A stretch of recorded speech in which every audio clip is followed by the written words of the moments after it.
ইব্রাহিম আলাইহিস সালাম বয়স যখন 80 বছর, তখন আল্লাহ তাআলা বলেন যে হে ইব্রাহিম, খতনার কাজ সেরে নাও। যদি এই আদেশ আমাদেরকে দিত, কি অবস্থাটা হতো। আল্লাহ তাআলা আদেশ দিলেন যে হে ইব্রাহিম, খতনা করে মুসলমান হয়ে যাও। একটা সেকেন্ড দেরি করে নাই, মুহূর্তের মধ্যে কুঠার হাতে নিয়ে, নিজের হাতে নিজে পুরুষাঙ্গের অগ্রভাগ ধরে টেনে কুঠার দিয়ে কূপ দিয়ে মুহূর্তের মধ্যে তিনি খতনা সেরে নিয়েছেন। ওই ব্যক্তিটার নাম হলো ইব্রাহিম আলাইহিস সালাতু ওয়াস সালাম। এমন ভাবে গোলামি করতেন, ইয ক্বালা লাহু রাব্বুহু আসলিম। আল্লাহ বলেন হে ইব্রাহিম, তুমি আত্মসমর্পণ করো। আল্লাহ বললেন আসলিম, তিনি সাথে সাথে বললেন ক্বালা আসলামতু লিরাব্বিল আলামিন। রব্বুল আলামিনের নিকট আমি মুহূর্তের মধ্যে সারেন্ডার করে দিলাম। ইব্রাহিম আলাইহিস সালাম যতগুলো পরীক্ষা নিছেন, তিনি মুহূর্তের মধ্যে মুহূর্তের মধ্যে তিনি পাশ হয়ে গেলেন। এই জন্য আল্লাহ পাক রব্বুল আলামিন তিনাকে শুধু ইমাম বানান নাই, তিনি গোটা দুনিয়ার কিয়ামত পর্যন্ত যত মুসলমান আসবে সমস্ত মুসলমানদের জাতির পিতা হিসেবে আল্লাহ তাআলা আখ্যায়িত করে দিলেন। জাতির পিতা কাকে বানাইলেন? ইব্রাহিম আলাইহিস সালাতু ওয়াস সালামকে। আল্লাহ তাআলা বলেন, কোরআন বলতেছেন, মিল্লাতা আবিকুম ইব্রাহিম, তোমাদের জাতির পিতা হবে ইব্রাহিম আলাইহিস সালাতু ওয়াস সালাম। ওয়া সাম্মাকুমুল মুসলিমিন, কারণ ইব্রাহিম তিনি তোমাদের নাম রেখেছেন মুসলমান। তাহলে মুসলমানদের জাতির পিতাকে কথা বলেন ইব্রাহিম আলাইহিস সালাতু ওয়াস সালাম। কোন দেশের মুসলমানদের? সৌদি আরবের, পাকিস্তানের, নাকি সারা বিশ্বের, নাকি বাংলাদেশ বাদ যাবে? সারা বিশ্বে যত মুসলমান আছে তাদের জাতির পিতা হবে কে? ইব্রাহিম আলাইহিস সালাতু ওয়াস সালাম। জাতির পিতা তো সহজ নয়। আপনি বললেন আমি হয়ে গেলাম, আমি বললাম আপনি হয়ে যাবেন, বিষয়টা এমন নয়। আল্লাহ তাআলার কাছে পরীক্ষা দিয়ে উত্তীর্ণ হতে হয়েছেন। এই পরীক্ষাগুলি দেওয়ার পর আল্লাহ তাআলা তিনাকে জাতির পিতা বানাইছেন, এত সহজে বানান নাই। এই জন্য আপনি শুধু আপনার জীবন দশায় নেতা নয়, কিয়ামত পর্যন্ত যত মুসলমান আসবে আমি আল্লাহ আপনাকে সমস্ত মুসলমানদের জাতির পিতা ঘোষণা করে দিলাম। সার্টিফিকেটধারী জাতির পিতা, যেমন তেমন না। তৃতীয় নম্বর পরীক্ষা হলো, সম্মানিত হাজিরিন, আমি মহাগ্রন্থ কালামুল্লাহ শরীফ থেকে সূরাতুল বাকারার 123 নং আয়াতে কারিমা তেলাওয়াত করছি এবং রাসূলুল্লাহ সাল্লাল্লাহু আলাইহি ওয়াসাল্লামের জবান নিঃসৃত ছোট্ট একখানা হাদিস তেলাওয়াত করলাম। সম্মানিত হাজিরিন, আমার তেলাওয়াতকৃত আয়াতে কারিমা এবং হাদিসের আলোকে আজকের আলোচ্য বিষয় হচ্ছে আমাদের একটি বড় ইবাদত, কুরআন ও সুন্নাহর আলোকে কুরবানির সূচনা। কুরবানি কোথা থেকে শুরু হলো? আমাদের এই পর্যন্ত কুরবানি কোত্থেকে আসলো? আল্লাহ পাক রব্বুল আলামিন যদি তৌফিক দান করেন, তাহলে আমরা ইনশাআল্লাহ কুরআন ও সুন্নাহর আলোকে কুরবানির ফজিলত এবং গুরুত্ব এবং কুরবানি এই পর্যন্ত কিভাবে আসলো এই বিষয়ে আমরা কিছু কথা বলবো এবং শুনবো ইনশাআল্লাহ। সম্মানিত হাজিরিন, কুরবান এই শব্দটি মূলত আরবি শব্দ। আমরা কুরবান বলতে বুঝি ঈদের কুরবান, ঈদের দিন গরু জবাই করা। গরু জবাই করাকে আমরা কুরবানি মনে করি, ঠিক না? পশু জবাই করাকে আমরা বলি কুরবানি। আসলে কুরবান এই শব্দটা আরবি শব্দ আল করবু মাজদার থেকে বা কুরবুন। কুরবুন শাব্দিক অর্থ হচ্ছে নিকটবর্তী হওয়া, আল করিব নৈকট্য লাভ করা।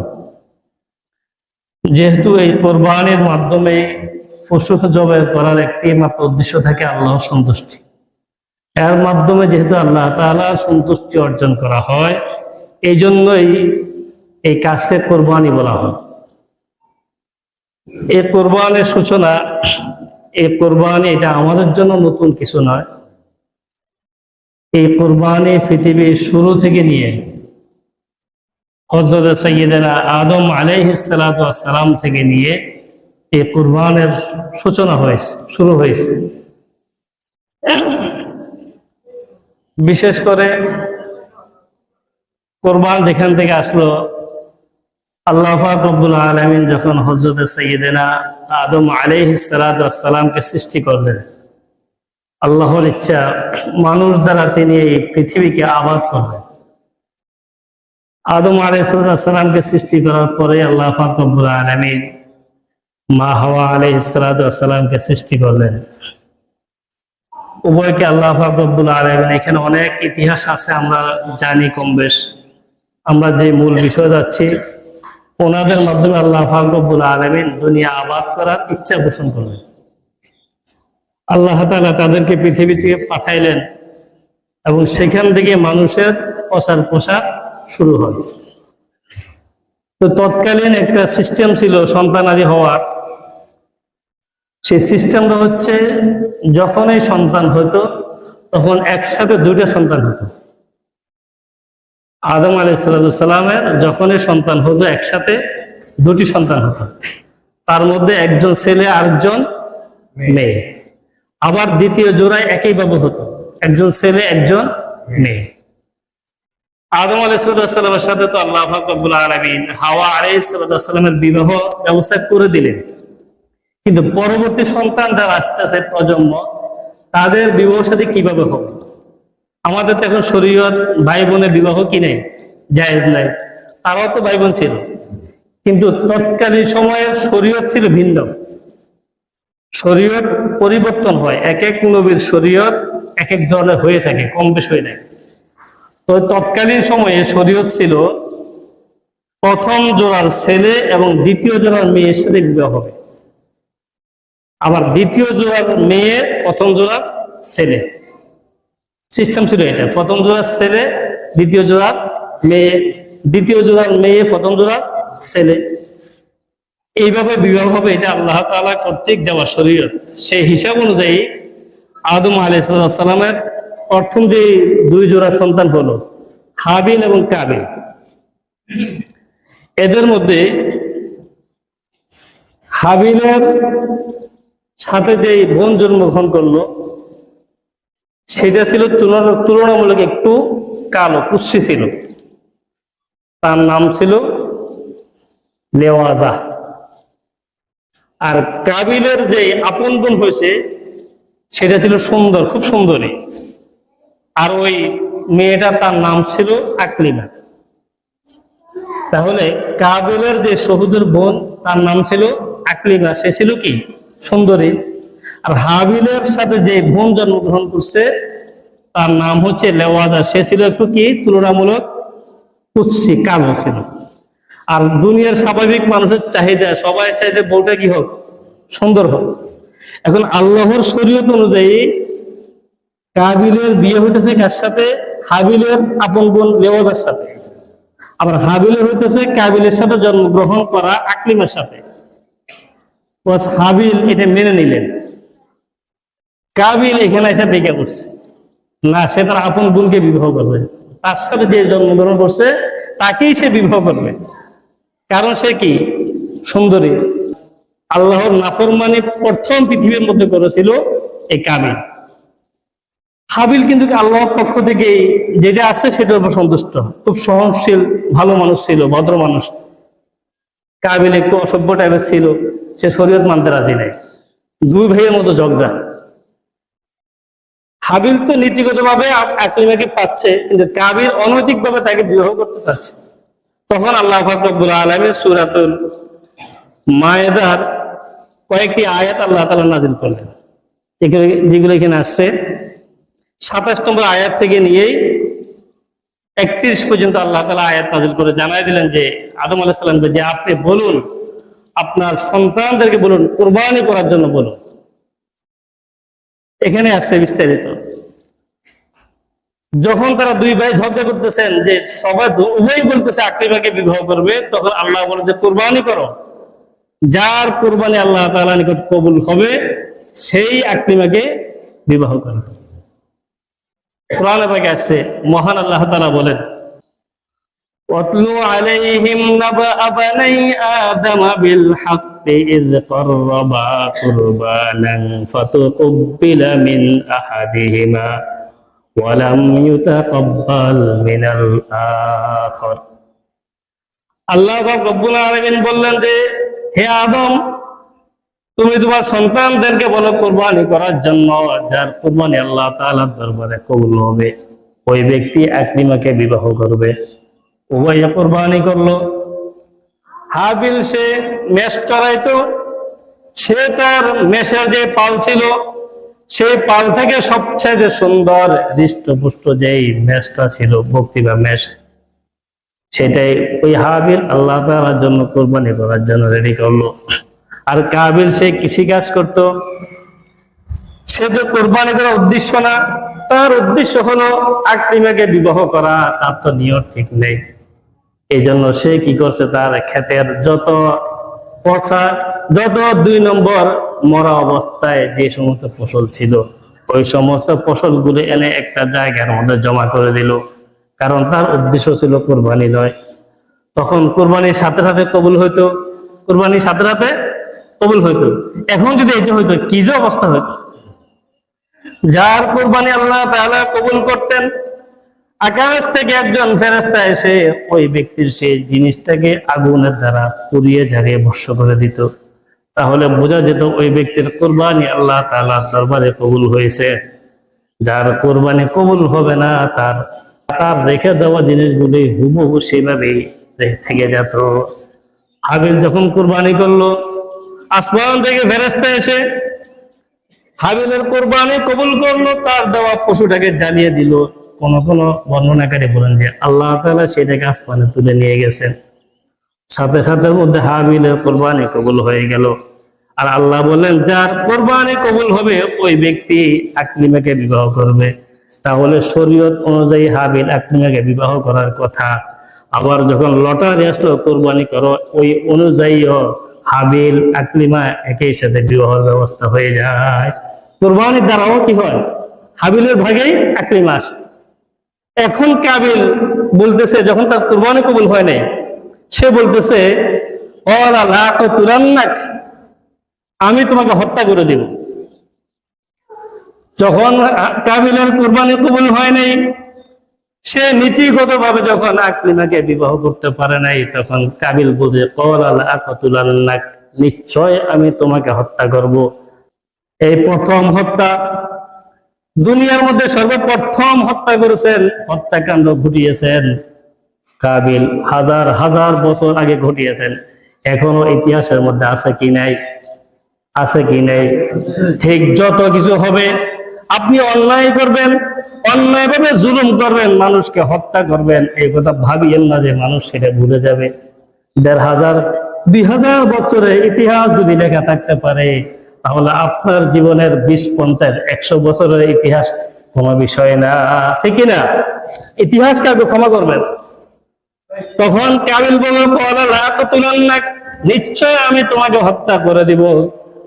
তোমার কোরবানি কবুল হয়েছে, আমারটাও হয় নাই। তখন কোরবানির রেজাল্ট হয়ে যেত সাথে সাথে। কিন্তু এই জমানায় আল্লাহর হাবিবের সম্মানে আল্লাহ তাআলা বিষয়টাকে গোপন রেখেছেন। সুবহানাল্লাহ। আল্লাহ রাসূলের সম্মানে আল্লাহ হয়তো ঝগড়া লেগে যেত, তুই সুদের টাকা আছে মনে হয়, এ বলতে তোর হক মারা টাকা আছে, ও বলতে তোর অন্য টাকা আছে, তোর কারণে আমার কোরবানি কবুল হয় নাই, একটা ঝগড়া বাঁচতো না, সাথে সাথে যদি রেজাল্ট হয়ে যেত। কিন্তু আল্লাহ উম্মত রসুলের খাতিরে আল্লাহ পাক রব্বুল আলামিন আমাদের বেলায় এসে এটাকে তিনি গোপন রেখেছেন। তখন কাবিল বলল আমি তোমাকে হত্যা করব, কারণ আমার কোরবানি কেন কবুল হলো না? তখন হাবিল সহজ সরল মানুষ হাবিল থেকে হত্যা করার জন্য প্রস্তুতি নেয়। হাবিল বলল ইন্নামা ইয়াতাকাব্বালুল্লাহু মিনাল মুত্তাকিন। হাবিল বলল আমার কি করার, আল্লাহ তাআলা মুত্তাকিদের আমলকে কবুল করে নেন। যাদের মধ্যে তাকওয়া আছে আল্লাহ তাদের আমলকে কবুল করেন।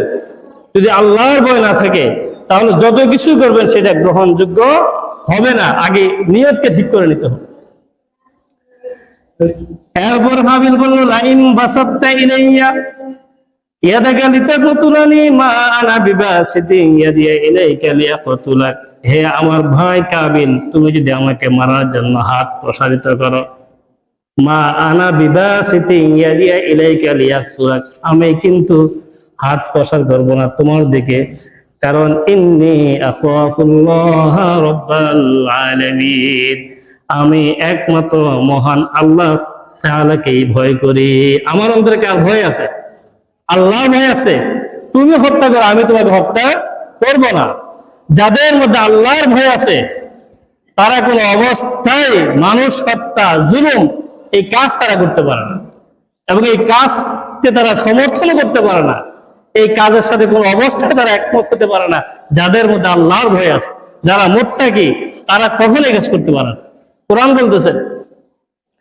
এরপরে হাবিল বলল, ইন্নী উরিদু আন তাবুআ বিইসমি ওয়া ইসমিকা ফাতাকুনা মিন আসহাবিন নার ওয়া যালিকা জাযাউয যালিমিন। তিনি বললেন যে আমি চাই, ইন্নী উরিদু আন তাবুআ বিইসমি, আমি তোমাকে হত্যা করব না, আমি আমার আল্লাহকে ভয় করি। আমি চাই আমার গুনাহগুলো সহ তোমার আমলনামায় নিয়ে নাও, তোমার গুনাহগুলো সহ নিয়ে তুমি দুনিয়া থেকে ইন্তেকাল করো এবং তুমি পরকালের জাহান্নামে আসামি হয়ে যাও, কারণ এটাই হলো জালেমদের জন্য পুরস্কার। আমি তোমাকে হত্যা করব না। আপনি যদি কাউকে হত্যা করেন, তার জীবনে যত পাপ ছিল অটোমেটিক সবগুলো আপনার ঘাড়ে চলে আসবে, সে ব্যক্তি মুক্ত হয়ে যাবে। তখন হাবিল বলল যে আমার যত গুনাহ আছে আমি চাই সবগুলো তুমি নিয়ে যাও, তোমার গুলো তুমি নিয়ে যাও, আমি তোমাকে হত্যা করব না, কারণ আমি ভয় করি কাকে? আল্লাহকে ভয় করি। তারপরে আসছে ফাতাওয়াত লাহু নাফসুহু কাতলা আখি ফাকাতালাহু ফাআসবাহা মিনাল খাসিরিন। কাবিল তার কোনো নসিহত শুনে নাই, হাবিলের কোনো নসিহত শুনে নাই। কাবিল তার দিকে হাত পোশাক করছে, তার নফস কুপ্রবৃত্তি তাকে উৎসাহ করছে হত্যা করার জন্য। সর্বশেষ কাবিল তার আপন ভাই হাবিলকে হত্যা করে দিল, এবং হত্যা করে দেওয়ার পরে সেই ক্ষতিগ্রস্তদের অন্তর্ভুক্ত হয়ে গেল। শুধু তাই নয়, হত্যা করে দেওয়ার পর হঠাৎ মাথায় হাত দিল, আহা আমি কি করলাম। এখন আফসোস করতেছে যে আমি কি করলাম, তাকে তো হত্যা করে দিলাম। এমন অবস্থা হয়েছে তার, লাশটাকে কিভাবে দাফন করতে হয় এইটা পর্যন্ত জানেন না। বসে বসে আফসোস করতেছেন। আল্লাহ রাব্বুল আলামিন আয়াত নাযিল করলেন। আল্লাহ তাআলা বলেন, ফাবাআসাল্লাহু গুরাবান ইয়াবহাসু ফিল আরদি লিয়ুরিয়াহু কাইফা ইওয়ারি সাওআতা আখিহি। আল্লাহ পাক রব্বুল আলামিন আসমান থেকে একটা কাক পাঠাইলেন। কাক এসে কাবিলের সামনে মাটি খুঁড়তেছেন। খুঁড়ে কাবিলকে শিখিয়ে দিলেন যে তুমি তো তোমার ভাইকে আবেগের বশত, জুলুমের বশত হত্যা করছো ঠিকই, এখন কিভাবে দাফন করতে হয় সেটাও তুমি জানো না। আমি কাক তোমাকে শিক্ষা দিলাম, মাটি খনন করে মাটির মধ্যে দাফন করে দাও। আল্লাহ তাআলা বুঝালেন যে কাক তোর সাথে অনেক ভালো, তুই এত নিকৃষ্ট, তুই একটা ভাইকে হত্যা করলি, কিভাবে তাকে দাফন করতে হবে এটাও তুই জানাস না। একটা কাককে পাঠিয়ে এ কথা আমি তোকে জানিয়ে দিচ্ছি। তাহলে পৃথিবীর প্রথম হত্যাকারী মানুষকে কাবিল, সেই একমাত্র পৃথিবীর মধ্যে হত্যাকাণ্ড ঘটাইলেন। এই জন্য আল্লাহ পাক রব্বুল আলামিন বলেন, মিন আজরি যালিকা কাতাবনা আলা বানি ইসরাঈল أنه من قتل نفسا بغير نفس أو فساد في الأرض فكأنما قتل الناس جميعا। যে ব্যক্তি একজন মানুষকে হত্যা করলো, মনে হয় যেন সে গোটা দুনিয়ার সমস্ত মানুষকে হত্যা করে দিল। নাউযুবিল্লাহ। এই জন্য ইসলামের দৃষ্টিতে গোপনে বোমাবাজি করা, গোপনে মানুষ হত্যা করা স্পষ্ট হারাম এবং নাজায়েজ। সে যদি অন্যায় করে তার দায়িত্ব রাষ্ট্র নিবে, এই দায়িত্ব আমার না। আমাকে তো অনুমতি দেওয়া হয়নি মানুষ হত্যা করা। অতএব ইসলামের মধ্যে জঙ্গিবাদ, সন্ত্রাস কোন অবস্থায় ইসলাম এগুলোকে সমর্থন করে না, জায়গা দেয় না, সুযোগ দেয় না। তাহলে আমরা বুঝতে পারলাম পৃথিবীর মধ্যে প্রথম মানুষ হত্যাকারী ব্যক্তি হলো কাবিল। সে হত্যাকাণ্ড প্রথম ঘটাইলো, তাও এমন ভাবে ঘটাইলো, অন্যায় ভাবে ঘটাইলো, অর্থাৎ অনৈতিক ভাবে আরেকজনের জিনিস দখল করতে গিয়ে হত্যাকাণ্ড ঘটাইলো। দুনিয়ার মধ্যে দেখবেন নীতিগতভাবে কিছুই করতে পারে না, নিজের সামর্থ্য অনুযায়ী কিছুই করতে পারে না, মানুষের সমর্থনে আগাইতে পারে না। অন্যায়ভাবে মানুষ হত্যা করে যারা অধিকার আদায় করতে চায়, তারা যদিও অন্য নামে আমাদের কাছে পরিচিত, কিন্তু বাস্তবে তারা কাবিলের বংশধর, ঠিক কিনা? যারা অন্যায়ভাবে মানুষ হত্যা করে, পায় না, সে যোগ্য না, অধিকার না, সেটা সে আদায় করতে চায়, চাপের মুখে ফেলে মানুষকে, সে কাবিলের বংশধর। কারণ কাবিল সর্বপ্রথম হত্যাকাণ্ড ঘটাছে পৃথিবীর মধ্যে। তাও কি জন্য? আকলিমাকে সে বিবাহ করবে, কিন্তু সে নীতিতে পায় না, নীতিতে পায় আরেকজন থেকে জোর জবরদস্তি করে দখল করা। এই স্বভাবটা কাবিলের স্বভাব। যাদের এই স্বভাবের সাথে যাদের মিলবে, তারা কাবিলের ফতর হাসর হবে, কোন সন্দেহ নাই। এই জন্য অন্যায় করা যাবে না, অন্যায়কে সমর্থন করা যাবে না, ন্যায়ের পথে থাকতে হবে। বিজয় দেবে কে? আল্লাহ। বিজয় দিবেন কে? এখান থেকে হলো কুরবানির মূল সূচনা শুরু, আদম আলাইহিস সালাম 2 পুত্র থেকে। তারপরে আস্তে আস্তে কুরবানি আসলো। হযরত সাইয়্যিদিনা ইব্রাহিম আলাইহিস সালাতু ওয়াস সালাম থেকে আল্লাহ পাক রব্বুল আলামিন পৃথিবীর মধ্যে সমস্ত নবীদেরকে অনেকভাবে আল্লাহ তাআলা পরীক্ষা করলেন। এর মধ্যে সবচেয়ে বেশি পরীক্ষা করছেন আল্লাহ পাক রব্বুল আলামিন সাইয়্যিদিনা ইব্রাহিম আলাইহিস সালাতু ওয়াস সালাম। তিনাকে বেশি পরীক্ষা করছেন আল্লাহ তাআলা। এই জন্য তিনার উপাধি দিয়েছেন আল্লাহ তাআলা ইব্রাহিম খলিলুল্লাহ, আল্লাহর বন্ধু। তার মধ্যে একটা পরীক্ষা ছিল কি? কুরবানি। ইব্রাহিম আলাইহিস সালামকে আল্লাহ তাআলা অনেকগুলি পরীক্ষা করছেন। শুধু তাই নয়, রাসূলুল্লাহ সাল্লাল্লাহু আলাইহি সাল্লামকে অনেকগুলি পরীক্ষা দিতে হয়েছে, অনেক জুলুমের শিকার হইতে হয়েছে, বিভিন্ন কথাবার্তা শুনতে হয়েছে, গালাগালি শুনতে হয়েছে। আল্লাহর হাবিবকে কাফেররা মুশরিকরা গালি দিত যে মুহাম্মদ তো জাদুঘর, মুহাম্মদ একজন কবিরাজ, সে একজন গণক, সে একজন মিথ্যাবাদী, বিভিন্ন নামে আল্লাহর হাবিবকে গালি দিত কাফেররা। এখনো দেখবেন যারা হকের মধ্যে থাকবে, হকের কথা বলবে, হকের কথা যাদের গায়ে লাগবে, তারা দেখবেন এখনো যারা হকে আছে তাদেরকেও বিভিন্ন ভাবে গালি দেয়। আছে কি নাই? গালি ঠিকই আছে, কিন্তু হয়তো বা তার ভার্সন পরিবর্তন হয়েছে। আল্লাহর হাবিবকে গণক বলতে আমাদেরকে গণক বলে না, আল্লাহর হাবিবকে জাদুঘর বলতে এখন জাদুঘর বলবে না, এখন বলবে মৌলবাদ, এখন বলবে ফতুয়াবাজ, এখন বলবে রাষ্ট্রদ্রোহী, এখন বলবে ভিন্নভাবে গালি দিব। এক ঠিকই লাগাচ্ছে, কিন্তু তার ভার্সন ভিন্ন, ঠিকই না? এটা আগেও ছিল যে আপনি যখন হকের মধ্যে থাকবেন, হকের কথা বলবেন, তখন আল্লাহ তাআলা থেকে পরীক্ষা আসবে। এমনি ভাবে ইব্রাহিম আলাইহিস সালামের অনেকগুলো পরীক্ষা ছিল। সর্বপ্রথম পরীক্ষা ছিল আমরা সকলে জানি ইলকাউহু ফিন্নার। নমরুদ ইব্রাহিম আলাইহিস সালামকে আগুনের মধ্যে নিক্ষিপ্ত করছেন। লম্বা চূড়া ঘটনা। ইব্রাহিম আলাইহিস সালামকে আগুনের মধ্যে ফেলানোর জন্য দীর্ঘদিন যাবত থেকে নিয়ে আয়োজিত বিশাল এক আগুনের কুণ্ডলী আয়োজন করলো নমরুদ। এমন আগুন, উত্তপ্ত আগুন, যে আগুনের আশেপাশে কিছুই থাকতে পারে না, মুহূর্তের মধ্যে জ্বলে যায়। আগুনের উপরে আকার দিয়ে কোনো পাখি যেতে পারে না, মুহূর্তের মধ্যে পুড়ে যায়। এমন আগুনের কুণ্ডলী তৈরি করলো। কেন? ইব্রাহিম দিন ইলাহির দাওয়াত দেয়, কেন রবের পথে দাওয়াত দেয়, কেন একামতের দিন কায়েম করতে চায়। এই জন্য ইব্রাহিম আলাইহিস সালামকে আগুনের মধ্যে নিক্ষিপ্ত করবে। এখন পরামর্শ করলো, সমস্ত জাদুকররা বসলো, বুদ্ধিজীবীরা বসলো, বসে পরামর্শ দিল যে আগুনের তাপ, আমরা নিজেরাই তো কাছে যেতে পারছি না, একটা চরকা বানানো হোক, গাছের মাধ্যমে একটা চরকা বানানো হোক। সেই চরকা বানিয়ে ইব্রাহিমকে দূর থেকে আগুনে নিক্ষেপ করবে। তারা পরামর্শ করতেছেন, চরকাও বানিয়ে ফেলছেন। এমন একটা অবস্থার মধ্যে মানুষের হালত কি হওয়ার কথা, কি অবস্থা হওয়ার কথা, তার সামনে আগুন, বিশাল আগুনের কুণ্ডলী, সেখানে তাকে নিক্ষেপ করবে, সব রেডি। তখন অবস্থাটা কি হওয়ার কথা? পেরেশানি হওয়ার কথা না?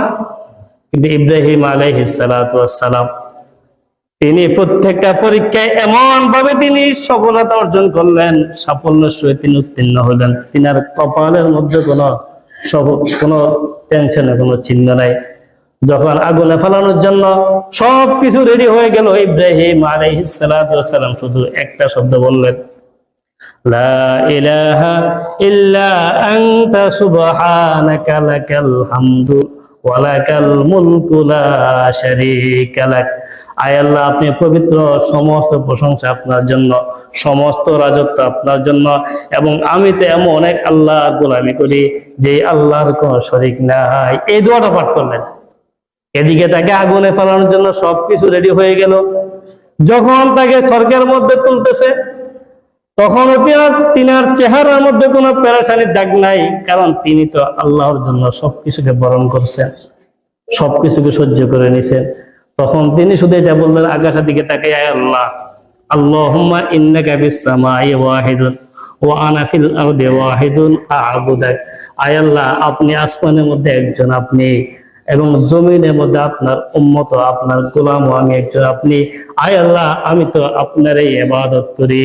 শুধু এটাই বললেন, আমাকে আগুনে ফেলেও না, আমি ঈমান ছেড়ে দিব, আজকের জন্য মাফ করে দাও, কিছু বলেন নাই।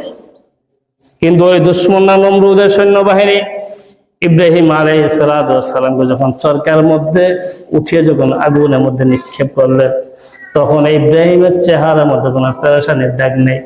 তিনি শুধু এটাই বললেন, হাসবিয়াল্লাহু ওয়া নি'মাল ওয়াকিল। আল্লাহ আমার জন্য যথেষ্ট, আল্লাহ আমার জন্য কি হবে, যথেষ্ট হবে। মুমিন তো কারোর কাছে মাথা নত করবে না। প্রয়োজনে সেখানে তার জেল হতে পারে, তার ফাঁসি হবে, আত্মসমর্পণ মুমিন করবে না।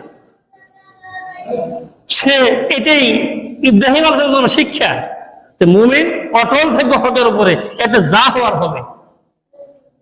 যখন ইব্রাহিম আলাইহিস সালামকে আগুনের মধ্যে ফেলানো হলো, আল্লাহ পাক রব্বুল আলামিন এখনো তিনার গায়ে আগুন স্পর্শ করে নাই। আল্লাহ তাআলা ইব্রাহিমকে পরীক্ষার মধ্যে আরেকটু পরীক্ষা করতেছেন।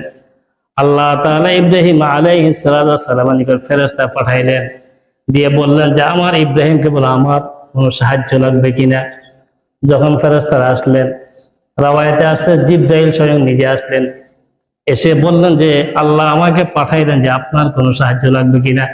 ইব্রাহিম কেমন মুসলমান, ওই সময়ের মধ্যে বলতেছেন আমাকে সাহায্য করার তুমি কে?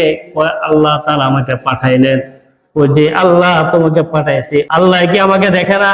আমার যদি সাহায্যের প্রয়োজন হয়, আমি আল্লাহ তাআলা নিকট ভরসা করলাম, আল্লাহ তাআলা স্বয়ং আমাকে সাহায্য করবেন।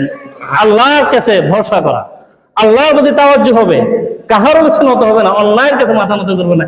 এটাই শিক্ষা ইব্রাহিম আলাইহিস সালাম আমাদেরকে এই শিক্ষা দিলেন। তিনি ফেরেশতাদেরকে এই জবাব দিলেন। যখন ফেরেশতারা আল্লাহ তাআলা নিকট গেলেন, আল্লাহ তো সবাই জানেন, আল্লাহ নিকট গিয়ে বললেন যে আল্লাহ আপনার হাবিব আমাদেরকে এই জবাব দিলেন।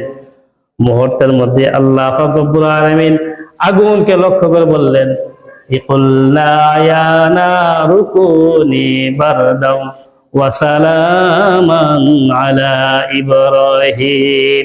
সে আগুন আমার ইব্রাহিমের জন্য ঠান্ডা এবং আরামদায়ক হয়ে যাও। আল্লাহর কি কারিশমা, মুহূর্তের মধ্যে এদের বহুদিনের জ্বালানো অগ্নিকুণ্ড একেবারে নির্ভাবিত হয়ে সাথে সাথে সেই জায়গাটা ফুলের বাগান হয়ে গেছে, জান্নাতের বাগান হয়ে গেছে। তাওয়াক্কুল করছে কার উপর? আল্লাহর উপর। আল্লাহর উপর যদি সম্পূর্ণ তাওয়াক্কুল করতে পারি, হয়তো সাময়িক কষ্ট হবে, যে কোনো মুসিবতে সাহায্য করবেন কে? আল্লাহ। যুগে যুগে আল্লাহ তাআলা পরীক্ষা করছেন, আমাদেরকেও করবেন। যদি সেই পরীক্ষায় টিকে থাকতে পারি, তাহলে হবে পাক্কা ঈমান, পাক্কা ঈমান। এই কথাটা কোরআনে আছে সূরাতুল বাকারা 123 নম্বর আয়াতে। আল্লাহ তাআলা বলেন, وَإِذِ ابْتَلَى إِبْرَاهِيمَ رَبُّهُ بِكَلِمَاتٍ فَأَتَمَّهُنَّ قَالَ إِنِّي جَاعِلُكَ لِلنَّاسِ إِمَامًا قَالَ وَمِنْ ذُرِّيَّتِي قَالَ لَا يَنَالُ عَهْدِ الظَّالِمِينَ। হে নবী, আপনি স্মরণ করুন সেই সময়ের কথা যখন ইব্রাহিমের রব তাকে পরীক্ষা করলেন, বিশেষ কিছু পরীক্ষা করলেন। ফাতাম্মাহুন্না, ইব্রাহিম আলাইহিস সালাম প্রত্যেকটা পরীক্ষায় সাফল্যের সাথে তিনি উত্তীর্ণ হয়েছেন। আল্লাহ তাআলা খুশি হয়ে ইব্রাহিম আলাইহিস সালামকে বললেন, ক্বালা ইন্নী জাইলুকা লিন-নাসি ইমামা। হে ইব্রাহিম, আমি আল্লাহ তোমাকে সমস্ত জাতির জন্য ইমাম বানিয়ে দিলাম। আল্লাহ তাআলা তাকে ইমাম বানিয়ে দিলেন। ইমাম অর্থ কি? নেতা। ইমাম অর্থ নেতা। ইমাম মানিনি আমরা, মানি যতক্ষণ মসজিদে থাকি রুকু সেজদা ইমামের সাথে আদায় করি, বাইরে গেলে তো চাইদে ইমাম আমরা কথা শুনুন। ইমাম শাব্দিক অর্থ হচ্ছে নেতা। আল্লাহ তাআলা বলেন যে ইব্রাহিম আলাইহিস সালাতু ওয়াস সালাম তিনি প্রত্যেকটা পরীক্ষা যখন উত্তীর্ণ হলেন, আল্লাহ তাআলা তিনাকে ইমাম বানিয়ে দিলেন। ইমাম হওয়া এত একটা সহজ নয়। তেমন পরীক্ষা দিয়েছেন। ইব্রাহিম আলাইহিস সালামের বয়স যখন 80 বছর, তখন আল্লাহ তাআলা বলেন যে হে ইব্রাহিম, খতনার কাজ সেরে নাও। যদি এই আদেশ আমাদেরকে দিত কি অবস্থাটা হতো। আল্লাহ তাআলা আদেশ দিলেন যে হে ইব্রাহিম, খতনা করে মুসলমান হয়ে যাও। একটা সেকেন্ড দেরি করে নাই, মুহূর্তের মধ্যে কুঠার হাতে নিয়ে নিজের হাতে নিজে পুরুষাঙ্গের অগ্রভাগ ধরে টেনে কুঠার দিয়ে কোপ দিয়ে মুহূর্তের মধ্যে তিনি খতনা সেরে নিয়েছেন। ওই ব্যক্তিটার নাম হলো ইব্রাহিম আলাইহিস সালাতু ওয়াস সালাম। এমন ভাবে গোলামি করছেন, ইয ক্বালা লাহু রাব্বুহু আসলিম, যখন বললেন যে হে আল্লাহ বলেন হে ইব্রাহিম তুমি আত্মসমর্পণ করো। আল্লাহ বললেন আসলিম, তিনি সাথে সাথে বললেন ক্বালা আসলামতু লিরাব্বিল আলামিন, রব্বুল আলামিন নিকট আমি মুহূর্তের মধ্যে সারেন্ডার করে দিলাম। ইব্রাহিম আলাইহিস সালাম যতগুলো পরীক্ষা নিছেন তিনি মুহূর্তের মধ্যে তিনি পাশ হয়ে গেলেন। এই জন্য আল্লাহ পাক রব্বুল আলামিন তিনাকে শুধু ইমাম বানান নাই, তিনি গোটা দুনিয়ার কিয়ামত পর্যন্ত যত মুসলমান আসবে সমস্ত মুসলমানদের জাতির পিতা হিসেবে আল্লাহ তাআলা আখ্যায়িত করে দিলেন। জাতির পিতা কাকে বানাইলেন? ইব্রাহিম আলাইহিস সালাতু ওয়াস সালামকে। আল্লাহ তাআলা বলেন, কোরআন বলতেছেন মিল্লাতা আবিকুম ইব্রাহিম, তোমাদের জাতির পিতা হবে ইব্রাহিম আলাইহিস সালাতু ওয়াস সালাম। ওয়া সাম্মাকুমুল মুসলিমিন, কারণ ইব্রাহিম তিনি তোমাদের নাম রেখেছেন মুসলমান। তাহলে মুসলমানদের জাতির পিতাকে কথা বলেন ইব্রাহিম আলাইহিস সালাতু ওয়াস সালাম। কোন দেশের মুসলমানদের? সৌদি আরবের, পাকিস্তানের, নাকি সারা বিশ্বের, নাকি বাংলাদেশ বাদ যাবে? সারা বিশ্বে যত মুসলমান আছে তাদের জাতির পিতা হবে কে? ইব্রাহিম আলাইহিস সালাতু ওয়াস সালাম। জাতির পিতা তো সহজ নয়। আপনি বললেন আমি হয়ে গেলাম, আমি বললাম আপনি হয়ে যাবেন, বিষয়টা এমন নয়। আল্লাহ তাআলাকে পরীক্ষা দিয়ে উত্তীর্ণ হতে হয়েছেন। এই পরীক্ষাগুলি দেওয়ার পর আল্লাহ তাআলা তিনাকে জাতির পিতা বানাইছেন, এত সহজে বানান নাই।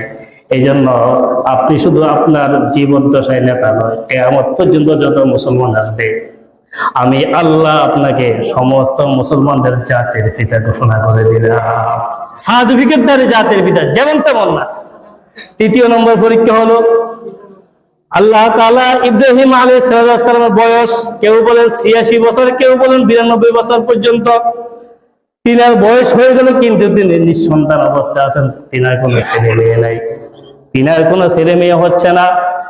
তিনি সেই বৃদ্ধ বয়সে আল্লাহ তাআলার কাছে দোয়া করলেন। সূরাতুস সাফফাতের মধ্যে আছে, ইব্রাহিম নবী দোয়া করলেন রব্বি হাবলি মিনাস সালিহিন, আয় আল্লাহ আপনি আমাকে একজন নেককার সন্তানের সুসংবাদ দান করেন। তাহলে দোয়া করছেন কার নিকট? আল্লাহ তাআলার নিকট। তাহলে সন্তান চাইতে হবে কার নিকট? আল্লাহর নিকট। কিন্তু আমাদের মধ্যে কিছু অবুঝ মুসলমান আছে, সহজ বিষয়গুলো বোঝে না, সন্তান হয় না, মাদার গিয়ে মান্নত করে, বাবার দরবারে মান্নত করে। যদি সন্তান হয় তাহলে গরুটা বাবার দরবারে দিব, অমুক মাদারে মান্নত করেন, এটা সম্পূর্ণ শিরিক। কুরবানি দিয়া শুধু কাহিনী নয়, শিক্ষণীয় বিষয়। ইব্রাহিম আলাইহিস সালামের ৯২ বছর কিংবা ৮৬ বছর বয়সে আল্লাহ তাআলার নিকট দোয়া করলেন রব্বি হাবলি মিনাস সালিহিন, আয় আল্লাহ আপনি আমাকে নেককার সন্তানের সুসংবাদ দান করুন।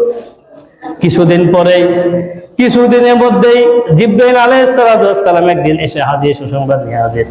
এসে বলতেছেন ফাবাশশারনাহু বিগুলামিন হালিম, ও ইব্রাহিম আল্লাহ আপনাকে নেককার ধৈর্যশীল সুসন্তানের সুসংবাদ দান করেছেন। সুবহানাল্লাহ। তাহলে এত বছর বয়সে সন্তান দিতে পারেন কে? আপনার আমার বয়স তো তেমন বেশি হয় নাই, কেন আজে বাজে জায়গায় দৌড়াদৌড়ি করেন? দোয়া করবেন আল্লাহ তাআলার নিকট। সন্তান দেওয়ার মালিক একমাত্র আল্লাহ। আল্লাহ তাআলা বলেন লিল্লাহি মুলকুস সামাওয়াতি ওয়াল আরদ ইয়াখলুকু মা ইয়াশা, আসমান জমিন সকল কিছুর ক্ষমতার মালিক একমাত্র আমি আল্লাহ। আমি আল্লাহ যা ইচ্ছা এটা সৃষ্টি করি। ইয়াখলুকু মা ইয়াশা ইয়াহাবু লিমান ইয়াশাউ ইনাসা, আমি আল্লাহ যাকে ইচ্ছা তাকে কন্যা সন্তান দান করি। ওয়া ইয়াহাবু লিমান ইয়াশাউ যুকুর, এবং যাকে ইচ্ছা আমি তাকে পুত্র সন্তান দান করি। আল্লাহ তাআলা বলেন আও ইউযাউযুহুম যুকরানা ওয়া ইনাসা, আমি আল্লাহ যাকে চাই ছেলেও দেই মেয়েও দেই, উভয়টা দান করে দেই।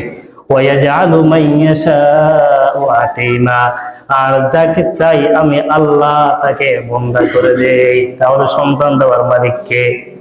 আল্লাহ। ইব্রাহিম আলাইহিস সালামের ৩য় নম্বর পরীক্ষা, বৃদ্ধ বয়সে সন্তান দিলেন।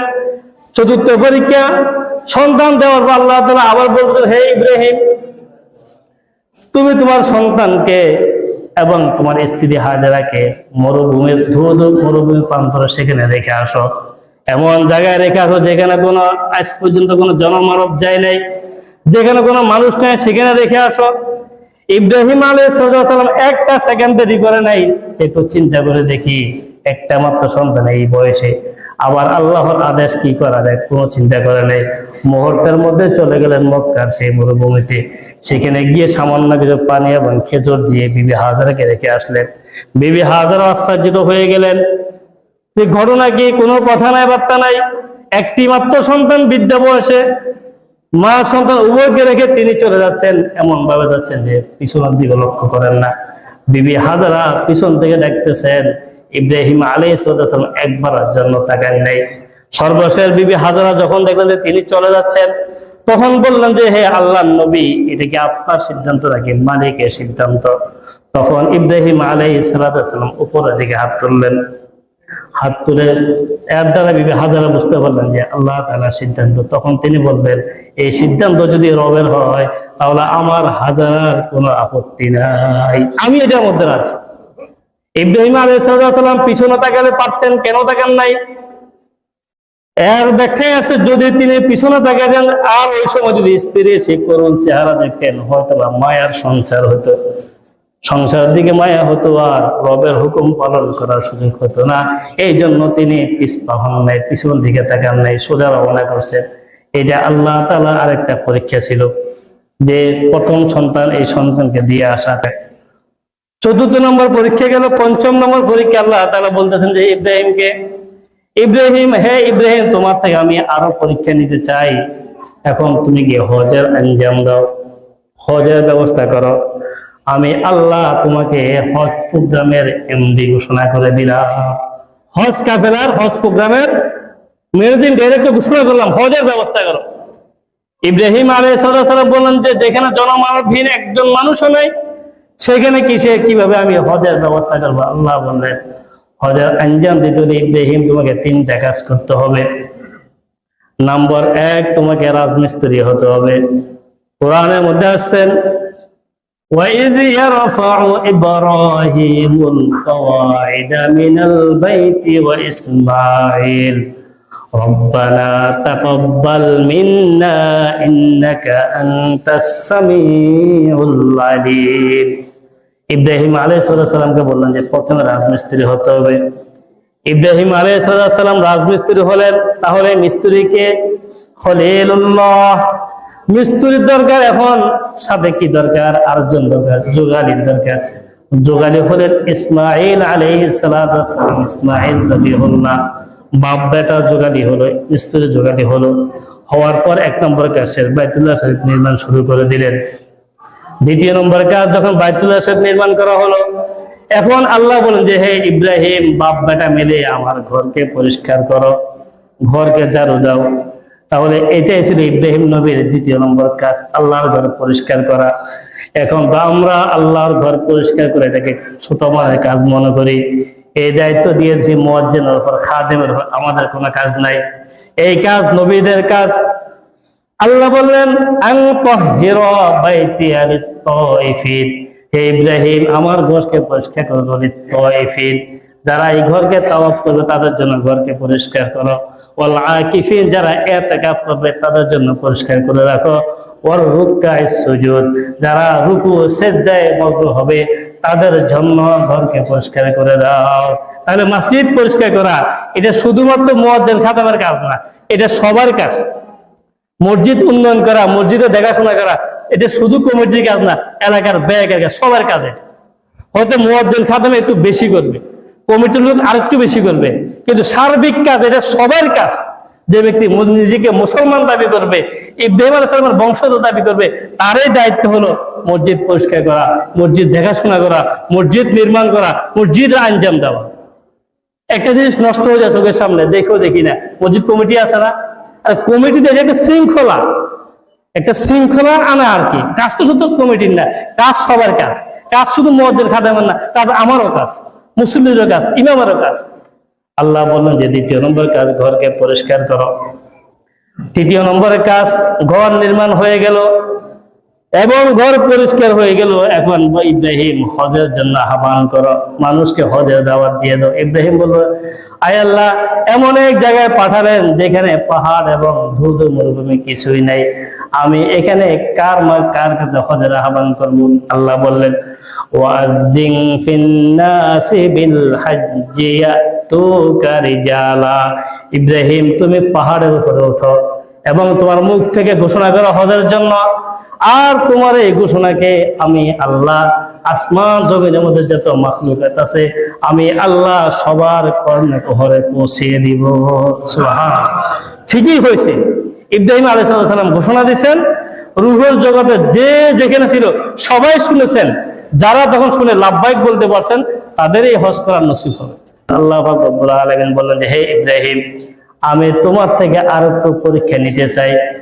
তোমাকে যে আমি সন্তান দান করলাম, 90 বছর 92 বছর বয়সের সন্তান, কেমন একটা আদরের সন্তান। আল্লাহ তাআলা চাইলেন ইব্রাহিম থেকে, আল্লাহ আমার রাস্তায় তোমার সন্তানকে কুরবানি করো।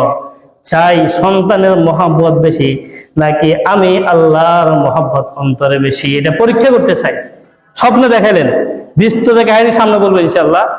রুয়াতুল আম্বিয়াই ফিল মানামি ওয়াহয়ুন, নবীদের স্বপ্ন এটা ওহীর আওতাভুক্ত, এটাও ওহী সত্য, কারণ নবীদেরকে শয়তান ধোঁকা দিতে পারে না। আল্লাহ তাআলা বললেন, এমন একটা সময় দেখেন কেমন একটা পরীক্ষা, যখন সন্তানটা একটু হাঁটতেছেন, একটু হাঁটার মতো বয়স হয়েছে, দৌড় দিলে পড়ে যায়। কোরআনের মধ্যে আছে সূরাতুস সাফফাত, ফালাম্মা বালাগা মাআহু সায়া, যখন সন্তান হালকা একটু দৌড়তেছে, হাঁটতেছে, এমন সময় ইব্রাহিম গিয়ে বলল, ইন্নী আরা ফিল মানাম আন্নী আযবাহুকা ফানজুর মাযা তারা।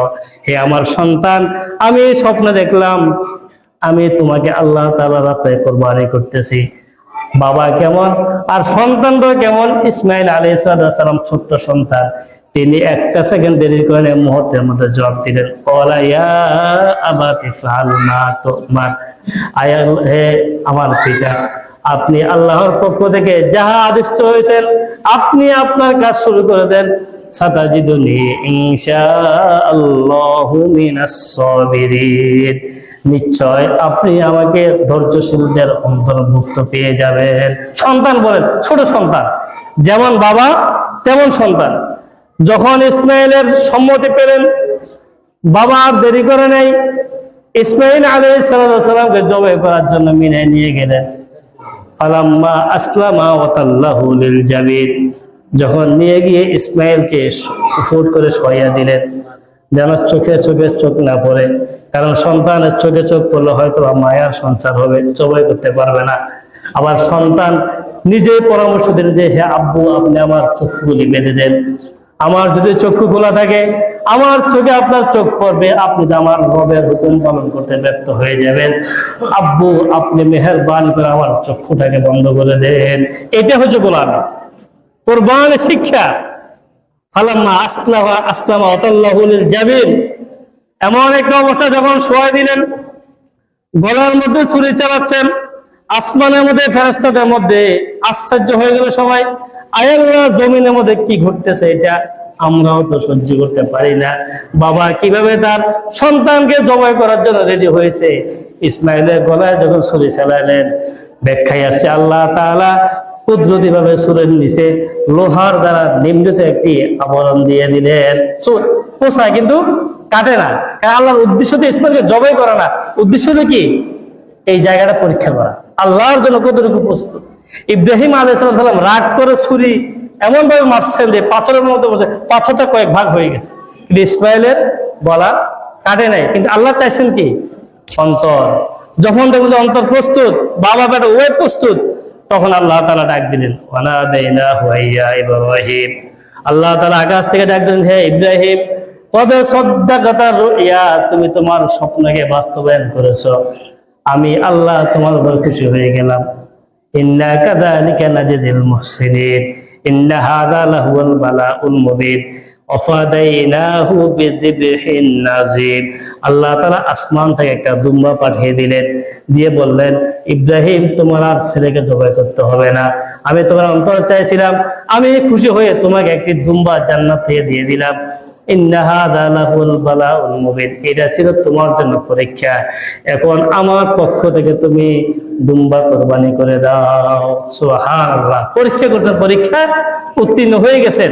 উত্তীর্ণ হওয়ার পরে এরপর আল্লাহ পাক রব্বুল আলামিন পরীক্ষা নিরীক্ষা করে তিনাকে গোটা জাতির জন্য ইমাম বানিয়ে দিলেন এবং পাশাপাশি ঘোষণা করে দিলেন যে আগত কিয়ামত পর্যন্ত যত ব্যক্তি আসবে মুসলমান দাবি করবে, সমস্ত মুসলমানদের জাতির পিতা ইব্রাহিম আলাইহিস সালাতু আসসালাম, তিনি আমাদের জাতির পিতা। আল্লাহ পাক রব্বুল আলামিন আমাদেরকে কোরবানি থেকে শিক্ষা নিয়ে প্রত্যেকটা কাজ আল্লাহ তাআলা সন্তুষ্টিজনক করার তৌফিক দান করেন। ইনশাআল্লাহ আমাদের ধারাবাহিক এই কোরবানি আলোচনা কোরবানি পর্যন্ত চলবে ইনশাআল্লাহ। আল্লাহ পাক রব্বুল আলামিন আমাদের প্রত্যেককে ধৈর্য ধরে আমলের নিয়তে আসার